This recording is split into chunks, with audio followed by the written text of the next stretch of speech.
좋은 아침입니다. 우리 앞뒤 좌우분들과 같이 이렇게 좋은 아침입니다. 이렇게 인사 나누셨으면 좋겠습니다. 잘 오셨습니다. 이렇게 인사하시면 좋겠습니다.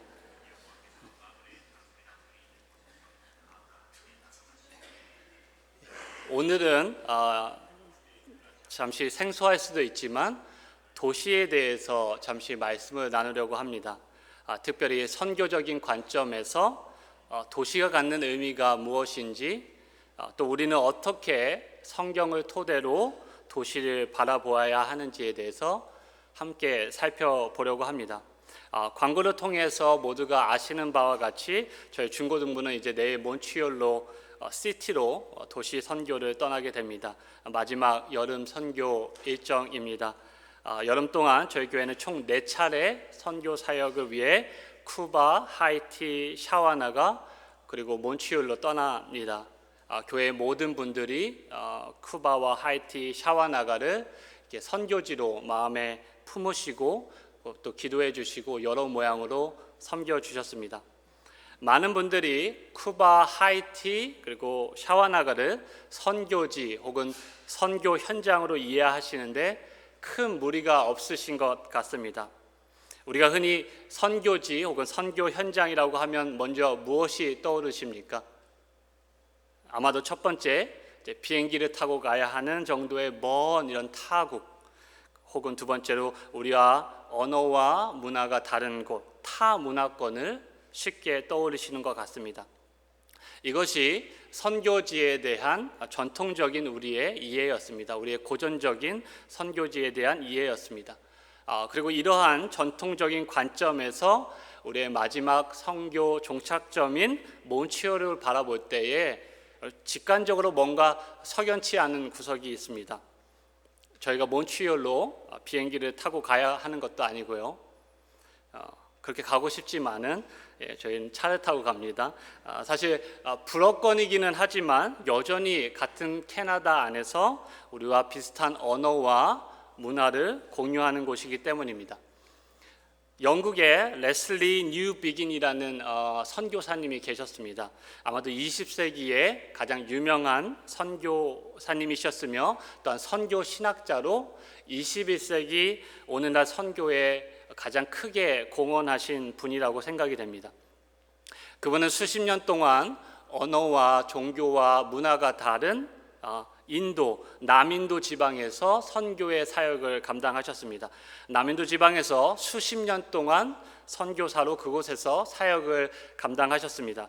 그리고 마침내 오랜 시간의 선교 사역을 마치고 안식하기 위해 다시 돌아온 그의 고향 영국은 그가 떠나기 전에 영국이 아니었습니다. 영국의 기독교는 생명을 잃어가고 있었으며 매년 꾸준히 5%씩 교인이 줄었고 그가 돌아왔을 때 그 당시에 교회는 텅텅 비어가고 있었습니다. 그래서 그가 깨달은 것이 바로 이것입니다. 바로 인도는 물론 인도뿐만 아니라 그의 고향 영국 역시 선교지구나. 19세기 세계 선교의 주역이었던 영국이 이제는 선교가 절실히 요구되는 선교지로 바뀌었다는 것입니다. 그 순간 그가 깨달은 것이 바로 모든 곳이 선교지라는 사실입니다. 우리가 사는 가까운 동네를 포함해서 그리스도의 복음이 전해지지 않는 곳이 있다면 그곳이 바로 우리의 선교지입니다. 이처럼 흔히 기독교 국가들이라고 알려졌던 서구 사회가 점차 탈기독교화, 탈교회화 되는 과정에서 등장한 것이 바로 모든 곳에서 모든 곳으로 나아가는 선교적인 모델입니다. 이제 기존 인식에 따르면 북미나 캐나다나 미국을 포함한 북미나 서구 유럽은 선교사님을 파송하는 곳이고 나머지 세계의 비서구 지역은 선교사님을 받아들이는 곳이라는 과거의 인식이 무너져 버렸습니다. 선교사님을 보내는 나라와 선교사님을 받는 나라 사이에 구별이 사라져버린 것입니다. 이제 전 세계의 교회가 모든 교회가 선교사를 보내고 동시에 선교사를 그렇게 받는 그런 시대가 되었습니다. 이처럼 모든 곳에서 모든 곳으로 나아가는 선교를 가능하게 만든 것이 바로 전 세계의 도시화 현상입니다. 많은 사람들이 점점 도시로 이주하고 있습니다. 도시로 몰려오고 있습니다. UN 보고에 따르면 현재 전 세계의 인구의 약 60%에서 70%가 도시에 거주하고 있다고 합니다. 그리고 앞으로 30년 후인 2050년경에는 전체 세계 인구의 약 70%에서 80% 가까이 이상이 도시에 살게 된다고 합니다. 우리가 지금 현재 살고 있는 캐나다의 경우는 어떻습니까? 캐나다의 경우 이미 약 인구의 80% 이상이 도시에 살고 있습니다. 토론토, 몬트리올, 밴쿠버 등의 도시에 밀집해서 살고 있습니다. 그곳에 집중해서 살고 있습니다. 가장 도시화된 나라가 바로 캐나다입니다. 또한 토론토만 봐도 한 도시에서 전 세계 모든 민족이 함께 살아가고 있습니다. 이처럼 우리가 살고 있는 도시에서 타문화권 선교가 가능한 시대가 되었습니다. 우리 집 앞 문턱에서 타문화권 선교가 가능한 시대가 되었습니다. 도시로 사람들이 점점점 더 모여듭니다.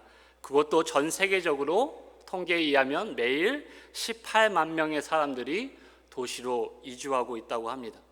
하나님께서 영혼들을 우리가 살고 있는 이곳으로 보내주고 계십니다. 그렇다면 교회는 어떻게 해야 할까요? 도시 밖으로 달아나야 할까요? 도시에 너무도 사람도 많아지는 것 같고 더 혼잡해지고 치안도 안 좋아지는 것 같으니 그럼 교회는 도시로부터 탈출해야 할까요?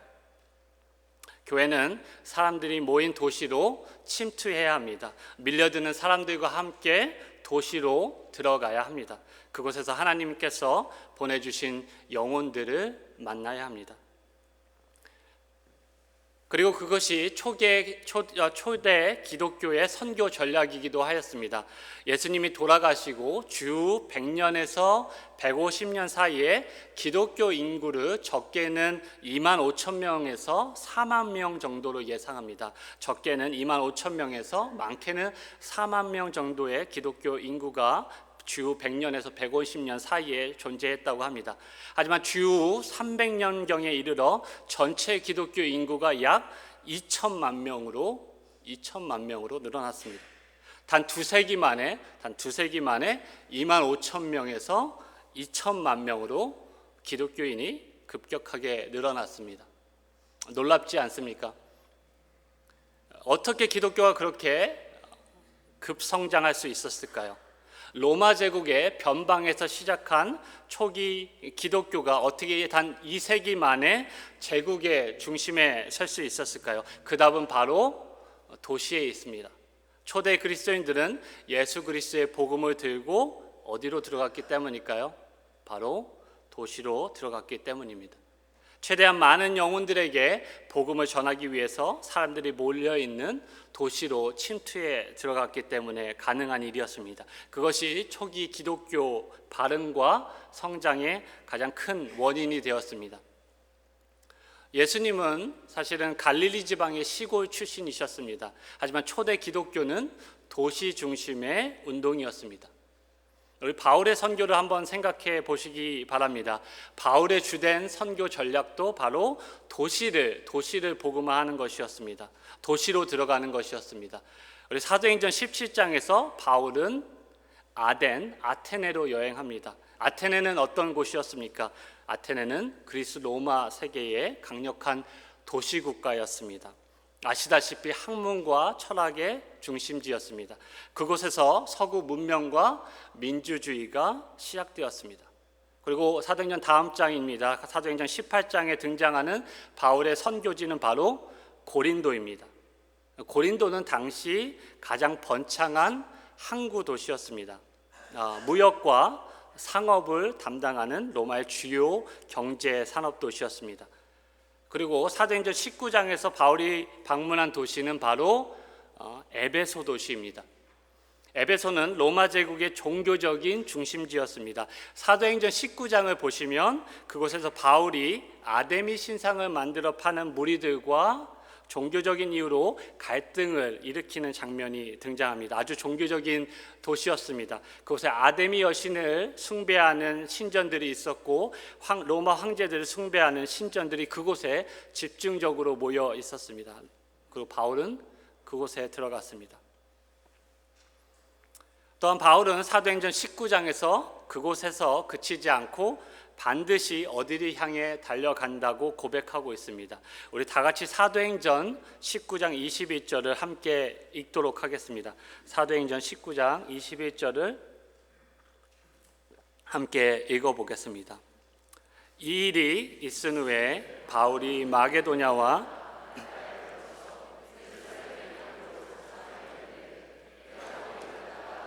로마도 보아야 하리라 하고, 영어 성경으로 보시면 도시 로마를 향한 바울의 의지를 더 잘 확인할 수 있습니다. 영어 성경에는 내가 반드시 로마도 보아야 하리라 이렇게 기록되어 있습니다. 그리고 실제로 사도행전 27장의 기록에 따르면 바울은 그렇게 실제로 풍랑을 뚫고 로마 도시로 갑니다. 실제로 정치적 군사적 수도인 로마로 가서 그곳에서 그리스도의 복음을 전했습니다. 이처럼 초대 기독교는 대부분 로마 주요 도시를 복음화하는 도시 운동이었습니다. 기독교와 도시는 이렇게 시작부터 서로 뗄래야 뗄 수 없는 관계였습니다.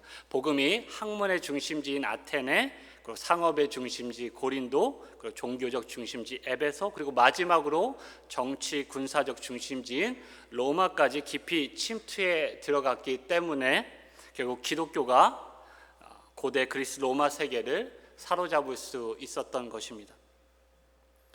초기 그리스도인들은 도시 깊이 들어가서 그곳에서 예수님의 주 되심을, 예수님이 주인 되심을 선포하였습니다. 그곳에서 예수 그리스도가 주시오 만왕의 왕이라고 선포하였습니다. 그리고 그러한 그들의 신앙 고백으로 인해서 그들은 극심한 핍박과 박해를 받았습니다. 그들은 로마의 신들을 예배하기를 거부하였습니다. 로마 황제 숭배하기를 거부하였습니다. 당시 로마에 널리 퍼져 있던 악한 문화에 저항하였습니다. 그로 인해 로마 제국으로부터 초대 기독교는 엄청난 핍박과 박해를 받았습니다. 따라서 그 당시에 기독교인이 된다는 것은 주님을 위해, 주를 위해 목숨을 내놓는 것이었습니다. 순교를 각오하는 것이었습니다. 하지만 더 놀라운 사실은 초기 기독교가 그 모진 박해와 핍박을 헤치고 생존하였을 뿐만 아니라 오히려 더 성장하였다는 사실입니다. 어떻게 초기 기독교가 그 오랜 기간 동안의 모진 로마 제국의 핍박과 박해를 견디고 그 생명력을 잃어버리지 않을 수 있었을까요? 핍박과 박해 가운데 오히려 성장할 수 있었던 비결은 무엇일까요? 우리 그리스도인은 물론 신앙으로 하나님의 섭리와 보호하심 때문에 이 모든 일들이 가능했다고 고백합니다. 하지만 또 다른 관점에서 많은 학자들이 이 놀라운 역사적인 사실들을 연구하며 내놓은 결론이 바로 초대교회가 도시운동이었기 때문에, 도시를 중심으로 깊숙이 뿌리를 내리고 그곳에 침투해 들어갔기 때문에 박해 속에서도 쉽게 무너지지 않았다고 이야기합니다.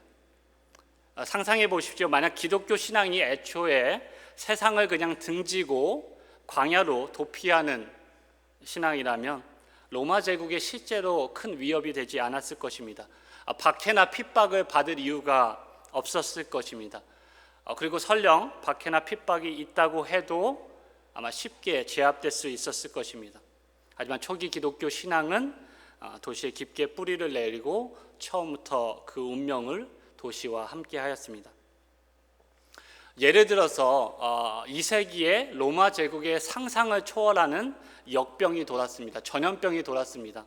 인구의 3분의 1이 전염병으로 인해서 사망했고, 역사적 기록에 따르면 어떤 때는 하루에 매일 5,000명씩 도시에서 사람이 죽었을 정도로 상당히 절망적인 시기였다고 합니다. 그래서 그 당시에 도시 사람들의 운명은 둘 중 하나였습니다. 살기 위해서 도시를 떠나거나 혹은 도시에 남아서 죽거나. 하지만 초기 그리스도인들은 도시를 떠나지 않았습니다. 오히려 도시를 지켰습니다. 도시에 남아서 아픈 자를 돌보고 고통받는 자를 위해서 자신을 희생하였습니다. 그리고 전염병으로 가족을 잃은 사람들의 친구가, 가족이 되어 주었습니다. 그래서 실제로 기독교인들이 많이 모인 도시는 그 당시에 생존율이 아주 높았다고 합니다. 그렇게 초기 그리스도인들은 도시를 향해 보여준 애정, 도시에 있는 영혼을 향해 그들이 보여준 희생과 섬김, 그것이 초대 기독교의 놀라운 성장의 원인이 되었습니다. 그렇게 초대 그리스도인들은 도시에 들어와 도시를 지켰고 절망의 도시를 희망의 도시로 바꾸었습니다. 저는 개인적으로 도시를 선호하는 편은 아닙니다. 지금까지 제가 계속 도시를 외쳤지만 정작 저는 도시 출신도 아닙니다. 저는 강원도 시골에서 태어나서 시골에서 자랐습니다. 네, 맞습니다. 저는 감자입니다. 제 기억으로 제가 처음 시골집처럼 서울 구경을 왔을 때가 아마 초등학생 때였던 것 같습니다. 수학여행을 위해서 관광버스를 타고 63빌딩에 갔던 것이 제 처음 서울 나들이였습니다. 도시 나들이였습니다. 지금은 물론 롯데타워가 서울의 랜드마크 건물이지만 당시 63빌딩은 어마어마한 빌딩이었습니다. 달리는 버스 창밖으로 저기 멀리 높이 솟은 63빌딩이 보였습니다. 햇빛에 반짝거렸습니다. 너무 신기했습니다. 시야에 이렇게 눈에 들어오길래 금방이면 도착할 것 같았는데 그러고도 한참을 더 가야 했던 그런 기억이 납니다. 그 시골 학생들에게 그 높은 63빌딩이 얼마나 신기했겠습니까? 저 역시 고개가 꺾이는지도 모르고 꼭대기만 바라봤던 그런 기억이 납니다. 그리고 나서 대학 때 처음 도시 생활이라는 것을 시작했습니다. 버스 노선부터 지하철 노선까지 쉬운 게 하나도 없었습니다. 특히 버스나 지하철에 사람이 많을 때면 머리도 아프고 여간 힘든 게 아니었습니다. 혹시 고 신해철 씨가 속해 있던 그룹 넥스트를 기억하십니까? 신해철 씨가 속해 있던 그룹 넥스트의 노래 중에 도시인이라는 노래가 있습니다. 시티 피플이라는 노래가 있습니다. 한번 들어보신 적이 있으신지요? 아마 제목은 모르시더라도 첫 마디 가사를 들어보시면 아마 그 노래 하고 기억하실 것 같습니다. 첫 마디 가사가 이렇습니다. 아침엔 우유 한 잔, 점심엔 패스트푸드. 들어보신 적 있으십니까? 다음 가사가 쫓기는 사람처럼 시계반을 보면서 거리를 가득 메운 자동차 경적 소리, 어깨를 늘어뜨린 학생들, This is a city life. 이제 서울이 아마 급격하게 도시화돼가는 과정을 노래로 표현한 것 같습니다. 어렸을 적 저도 그 노래를 들으면서 도시 생활을 동경했던 것 같습니다. 어린 마음에 아침에 그냥 우유에 시리얼 먹고 점심엔 패스트푸드 햄버거하고 피자만 먹으면 얼마나 좋을까. 그렇게 막연하게 도시를 동경하였습니다. 하지만 어렸을 때부터 시골에서 자란 저에게 도시에서 살아간다는 것은 정말 쉽지 않은 일이었습니다. 반면에 제 아내는 도시 출신입니다. 도시에서 태어나서 도시에서 자랐고 그 도시를 너무 좋아합니다. 저희가 캐나다에 오기 전에 사실은 미국 시카고에 잠시 살았습니다.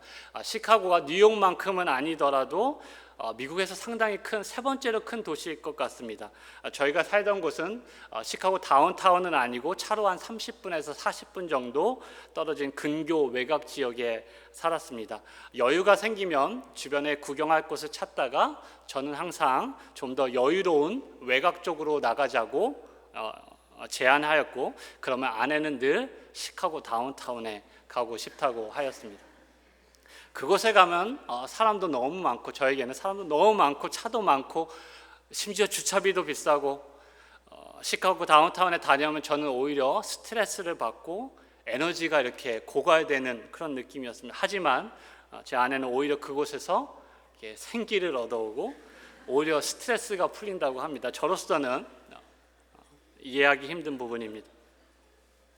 이처럼 저마다 도시에 대한 생각이, 도시에 대한 인식이 각자의 경험과 그리고 환경에 따라 다 다른 것 같습니다. 어떤 분들은 도시라면 저처럼 힘들어하시는 분들도 계시고 질색하시는 분들도 계실 거고, 또 어떤 분들은 도시를 선호하고 좋아하시는 분들도 계실 것 같습니다. 여러분들은 토론토를 떠올리실 때 어떤 이미지가 먼저 떠오릅니까? 부정적인 이미지입니까? 아니면 긍정적인 이미지입니까? 이제 9월이면 자녀들을 다시 학교가 있는 토론토로 이제 보내셔야 하는 학부모님들이 계실 것 같습니다.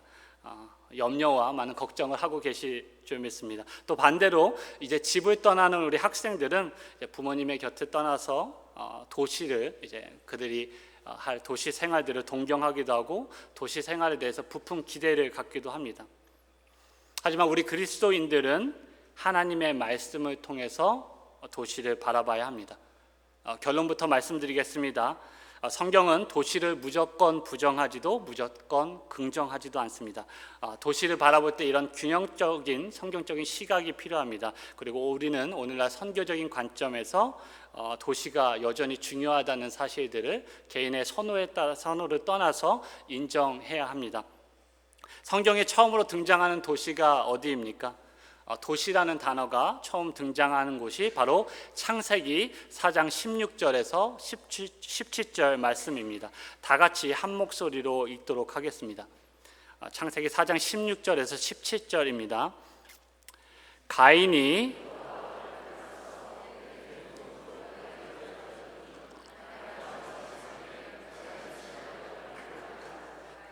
성을 쌓고 그의 아들의 이름으로 성을 이름하여 에녹이라 하니라. 형제 아벨을 살해하여 하나님께 쫓겨난 가잇이 노시라는 땅에 거주하였습니다. 그리고 그곳에서 자신의 아들 에녹을 낳았습니다. 에녹이라는 이름의 뜻이 무엇입니까? 바로 바치다, 바쳐진 이런 뜻입니다. 가인은 에녹을 낳고 바로 성을 쌓고 도시를 건설하고 인류 최초의 도시를 건설하였습니다. 그리고 그 도시의 이름을 자신의 아들의 이름을 따라 에녹이라고 불렀습니다. 그렇게 성경에 처음 등장하고 인류가 처음 만든 도시가 하나님께 봉헌된 것이 아니라 사람의 이름을 따라 사람에게 바쳐졌습니다. 그렇게 인류 최초의 도시는 시작부터 하나님께 반역적이었습니다. 이러한 반역이 극에 달한 도시가 바로 어디입니까? 우리 창세기 11장에 등장하는 도시입니다. 바로 바벨탑입니다. 성읍과 탑을 건설하여 그 탑 꼭대기를 어디에 닿게 하여? 하늘에 닿게 하여 누구의 이름을 내고자 하였습니까? 우리의 이름을 내고자 했던 바벨탑이야말로 도시의 어두운 측면, 부정적인 측면들을 잘 보여주고 있습니다. 그렇다면 우리는 도시를 무조건적으로 정죄해야 할까요? 오늘 본문의 앞절을 자세히 보면 가인이 도시를 건설한 이유는 자신의 안전을 추구한 결과였습니다. 우리 창세기 4장 14절에서 15절을 함께 다 같이 읽도록 하겠습니다. 주께서 오늘 이 지면에서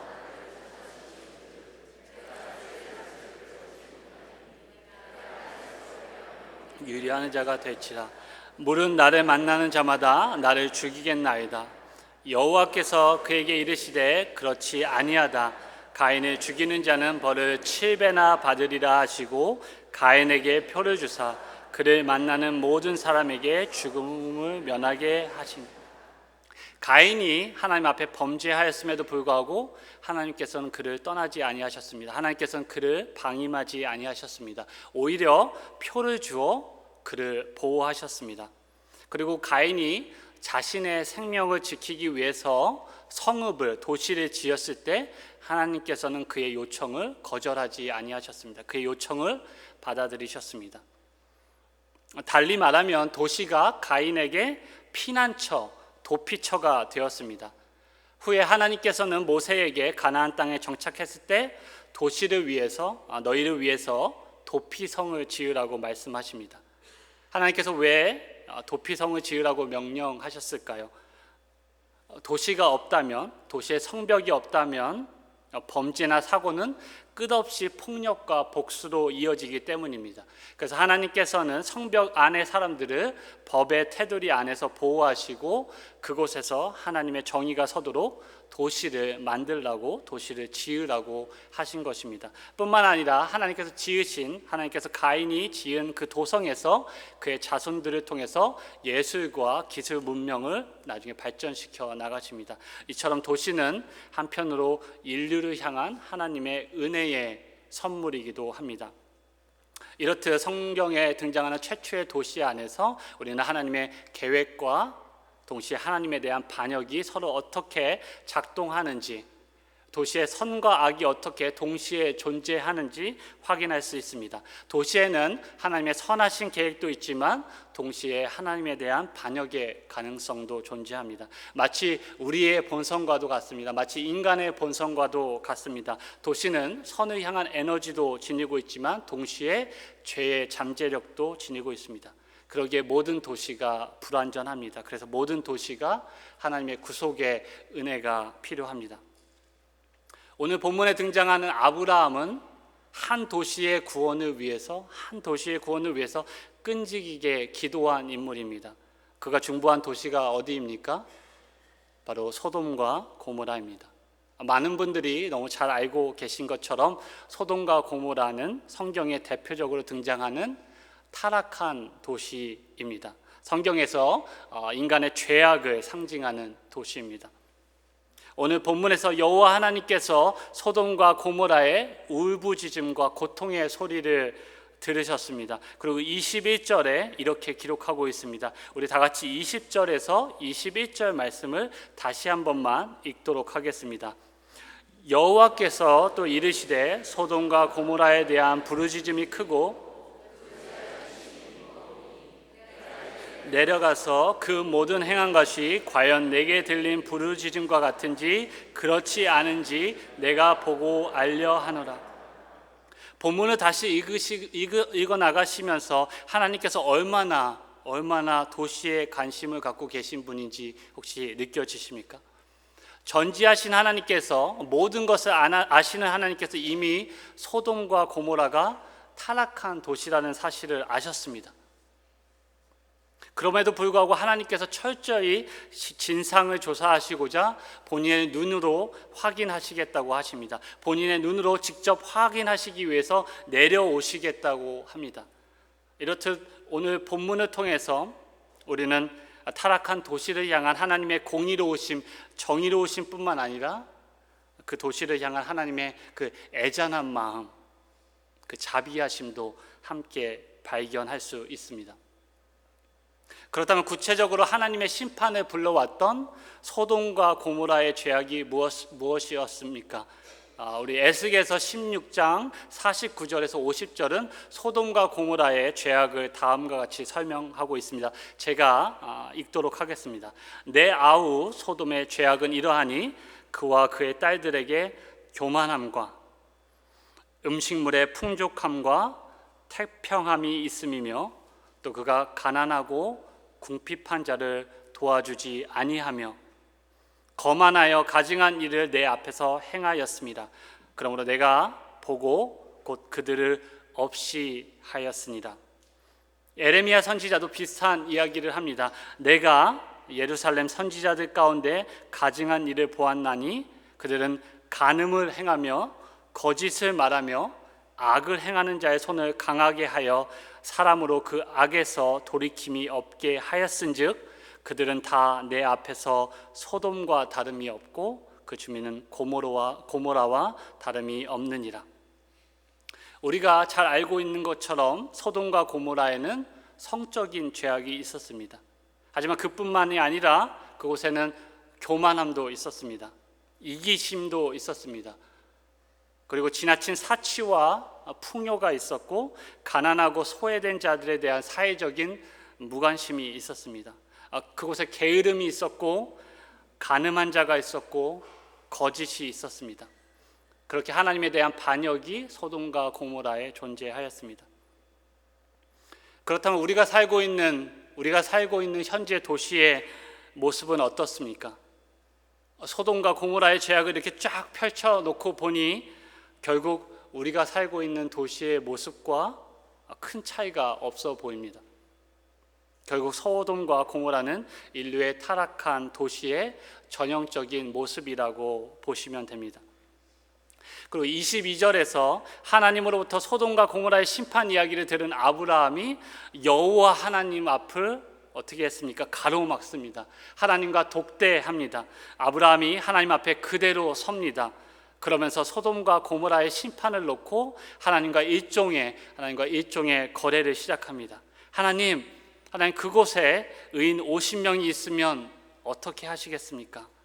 그들도 악인과 함께 멸하시겠습니까? 아니 하나님 그곳에 의로운 사람 45명이 있으면 어떻게 하시겠습니까? 그들도 온 성읍과 함께 멸하시겠습니까? 그렇게 계속해서 아브라함은 하나님께 그 도시를 위해서 매달립니다. 하나님 의인 40명, 30명, 20명 아니 10명이 있으면 하나님 어떻게 하시겠습니까? 그들도 온 도시와 함께 심판하시겠습니까? 도시를 향한 아브라함의 중보는 그렇게 끈질기게 계속 이어졌습니다. 비록 소돔과 고모라는 타락한 도시였지만 아브라함은 끝까지 그 도시를 위해, 끝까지 그 도시에 있는 모든 영혼들을 위해 하나님께 기도하며 하나님의 자비를 구하고 있는 모습입니다. 이러한 아브라함의 모습은 소돔과 고모라의 모습과는 완전히 대조되는 정반대의 모습입니다. 소돔과 고모라는 자신의 쾌락, 자기의 유익, 그리고 자신의 가족의 유익만을 추구했지만 우리 믿음의 조상 아브라함은 온 도시의 유익을 위해, 그곳에 사는 모든 영혼들을 위해 하나님께 중보하며 기도드리고 있습니다. 아브라함은 분명 놀라운 기도의 사람이었습니다.